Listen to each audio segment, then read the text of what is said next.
You know what it is. That's right. It's time to talk money with your money nerd and financial coach. Now, tighten those purse strings and open those ears. It's the Money Talk with Tiff podcast. Hey everyone, and welcome to another episode of the Money Talk with Tiff podcast. Today I have Lauren Aumond on the line. Now, Lauren is a podcast host and real estate investor based in the Tampa Bay area of Florida. She's passionate about personal finance and investing. Lauren has a Bachelor's of Finance from the University of Florida and a graduate certificate in financial planning from Boston University. She and her husband have 8 short-term rentals and 4 long-term rentals. So you know we're about to dive into that. They plan to retire from their 9-to-5s before the age of 40, which is awesome. Now, before we get into Lauren, let's talk about our sponsor today. So today, this episode is sponsored by Jasmine Mortgage Team. Now, Jasmine Mortgage Team is one of the top 10 women-led mortgage lenders in the nation with over 20 years of experience. They specialize in mortgages for new home purchases. So if you're listening to this and you're like, wait a minute, I think I want a short-term or a long-term rental, hit up Jasmine Mortgage Team because they can definitely help you out.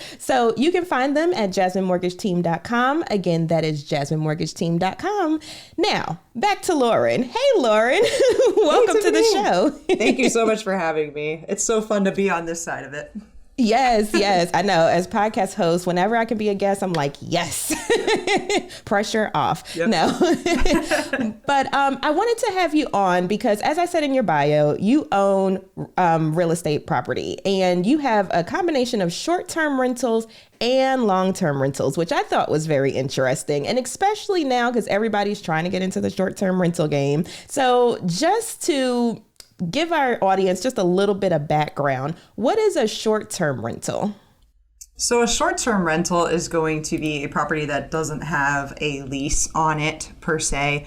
Typically, long-term rentals are going to be 6 months to a year. Sometimes they're month-to-month leases. I think of a short-term rental as something where it's rented for less than 30 days, multiple times per year. Gotcha. So we're talking more like the Airbnb and, you know, that kind of vacation stuff, yep, right? Exactly right. Yep. Perfect. And then so long-term rentals is like what people typically think of when they think about renting properties out. Yeah, exactly. In our case, we have some that had a 1-year lease and then they go to month after that. That's kind of typically what our process is. So people that are going to be in there a little while. Awesome. Now, I wanted to get into why did you all, because I believe, and correct me if I'm wrong, that you all started with long-term rentals and then you transitioned to doing more short-term rentals. So I just wanted to get into what was your mindset around that? Like what made you make that change? Yeah, it was kind of happenstance. We had some long-term rentals and that was our plan. We were going to have a long-term rental portfolio and use that to retire early. And we looked to house hack, which is where you live in part of your property and rent other parts of it out. That could be, for example, maybe there's a house with a mother-in-law suite. You could live in the house, rent out the mother-in-law suite. It could be a duplex, live in one side, rent out the other, for example. So we were looking, instead of buying another rental property, we decided to move primary and get a rental property kind of, you know, as a bonus, maybe in the backyard or something like that. And we also wanted to be somewhere where we could walk to restaurants and bars and also somewhere near a trail. Here in Pinellas County, Florida, there's a 45-mile bike trail, and I want to be able to bike right from my house to that trail. And so we started looking along the trail at all these little places, and we fell in love with one. It's called Tarpon Springs, and it happens to be a tourist destination. And the property that we happened to find was a commercially functioning bed and breakfast. And so that probably is what planted the seed that we should do short-term rentals because that was already how the property was functioning. It has lodging zoning, which is really cool. That's actually where I am right now. And the cottages, there's 2 cottages in the backyard, and they're both kind of small without washers and dryers. So we thought, you know what, rather than trying to convert them, figure out where to put washer, dryer, things like that, let's do short-term rentals where people maybe don't need it. That's a really good idea. So just to hit on some key points with what you just said. Well, first, you all knew what you were looking for. I think that's super important. Like you were like, okay, I like to bike. I need to find a bike trail. And then I want to see like what properties are in this area to where this makes sense for us. So I think that's really important too, to have like, you know, your must haves. So that way you can narrow it down a little easier. Cause I mean, if you're like me, when I was, you know, looking for properties, I was just like, I don't care. Okay, whatever. Like, and I didn't really have a hit list, so to speak, of things that I really wanted. It makes decision making a lot easier the tighter your criteria are. You know, if you're looking to invest in real estate and you're like, well, I could do a duplex or a triplex or a quad, but maybe I'll also do a single family, or maybe I'll be looking for a single family with an accessory dwelling unit. That just opens up your Zillow searches or whatever to just be massive. And if you have a really specific criteria, it also causes your decision process kind of gets shorter and you can act really quickly. And so that's why really having criteria when you want to buy real estate, and it's okay to change them, right? I started with a single family home, traded that into the duplex, traded that duplex into a 6-unit apartment building later. So you can change your criteria along the way. But when I was looking for the duplex, I was looking for a duplex, right? So, and when I was looking for the 6-unit, I was actually looking for a short-term rental option. And we got to get a bunch of them at once. So.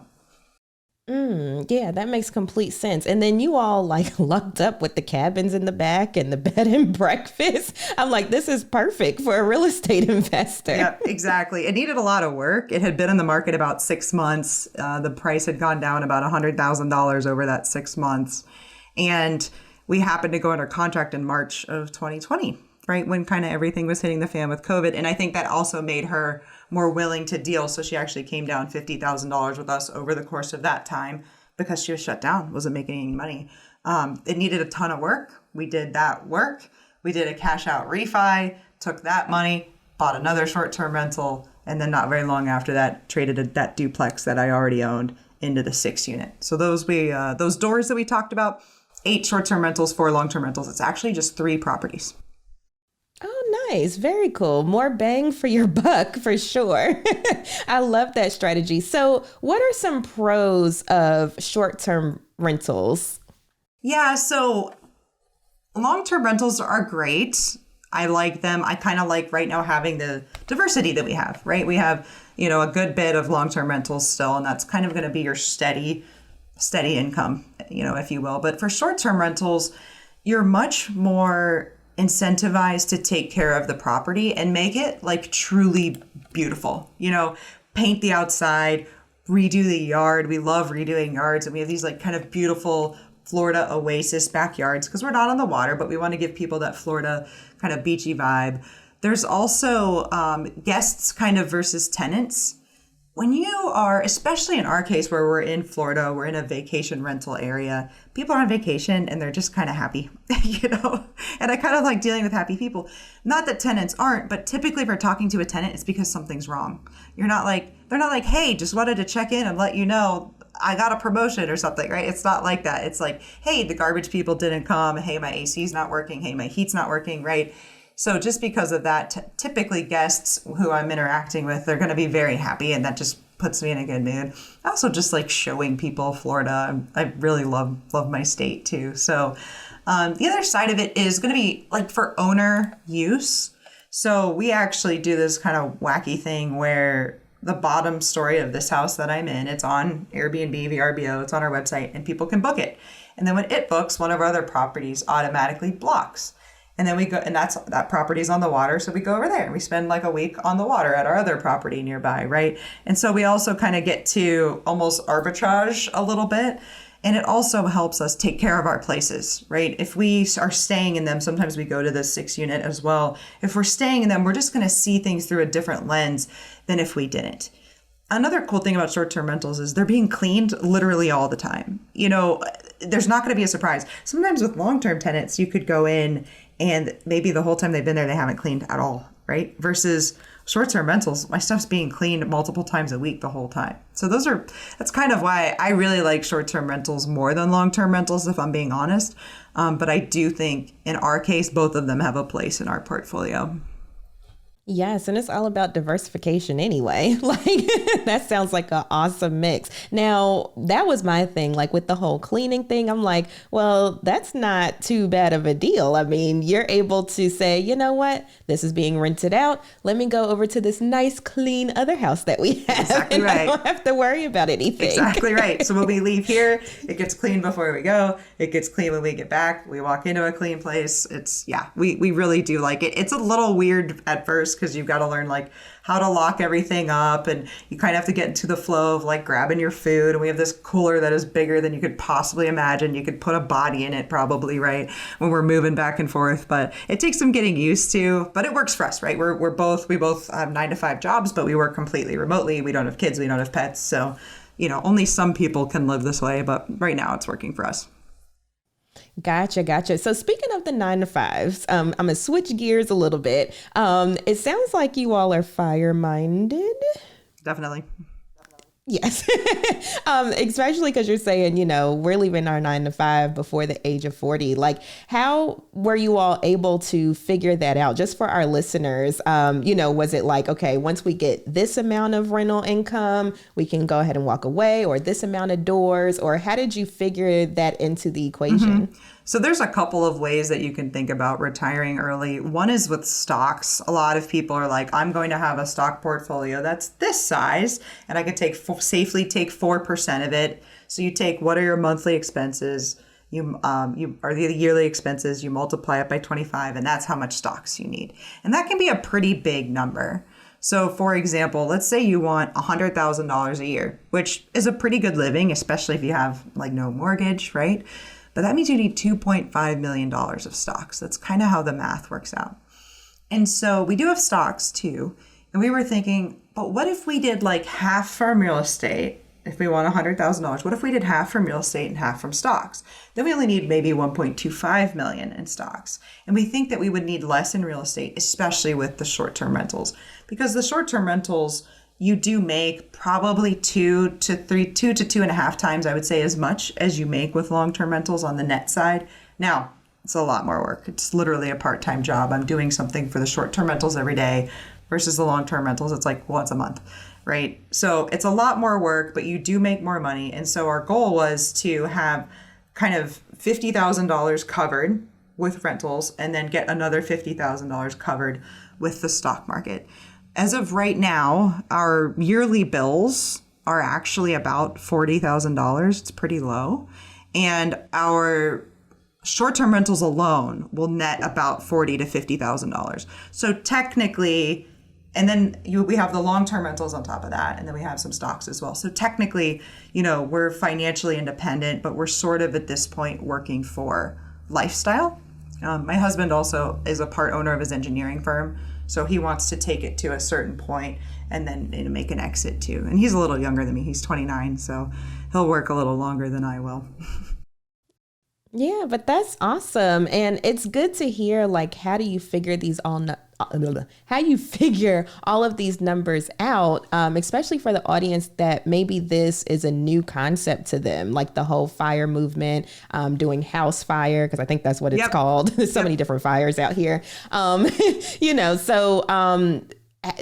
Getting the insight into how you figured those numbers, and you were like, okay, let me break it down. I think we're going to do half here, half here. What does that look like? How much do we need to have coming in? And then also hearing that short-term rentals make more, even though they're more work. But if you think about it, if you plan on quitting your 9-to-5, I mean, you'll have plenty of time to manage these short-term rentals. I mean, so they say. Exactly. I mean, right? Usually your time goes out the window still when you don't work 9-to-5. But anyway, theoretically, you'll have plenty of time to go over these short-term rentals and manage them. So I feel like you all have an awesome plan, as you already know. And I was even thinking about getting into this game myself. And I know in our previous conversation we had, I was kind of overthinking it, like thinking, okay, well, I need to go get a duplex. I need to do this. I need to do that. But then you brought up the concept of I could just rent out my room, in my house, close it off from the rest of the house. And, I was worried about oh, but they won't have kitchen, they won't have, this, that, and the other. If they have a bathroom, this is equivalent to a hotel room. And that opened my mind as well. I was like, oh, hotel rooms don't typically have kitchens and stuff. So people would probably still rent this. So thank you so much, Lauren, for coming on the show and, just letting our audience in on these short-term rentals versus long-term rentals and how they can potentially get into the game. Now, if people were interested in learning more about you, how could they find you? I'm most active on Twitter. I'm at Adulting is Easy. I finally got pressured from my Twitter friends to create an Instagram, so I am Adulting is Easy Real on Instagram. My website is realadultingiseasy.com. My podcast is called Adulting is Easy. And the idea of adulting is easy is if we make money easier, we make adulting easier. And so you could come listen to some of my episodes and kind of move that needle a little bit, make adulting a little bit easier. Yes, and I highly recommend, because me and Lauren are friends on Twitter and we follow each other, interact with each other all the time. And she has some pretty dope stuff going on over there. So highly recommend hitting her up on Twitter and all of her other locations. If you didn't catch all of that, we will have it in the show notes, along with a blog post that she wrote about this exact topic back in January. So that way you can check that out as well. So thank you so much, Lauren, for coming on the show Thanks, Tiffany. today. It was a good time. All right. Have a good one. Bye. Thank you for listening, joining, and being a part of the Money Talk with Tiff podcast this week. You can check Tiff out every Thursday for a new Money Talk podcast. But if you just can't wait until next week, you can listen to previous podcast episodes at moneytalkwitht.com or follow Tiff on all social media platforms at Money Talk with T. Until next time, spend wise by spending less than you make. A word to the money wise is always sufficient.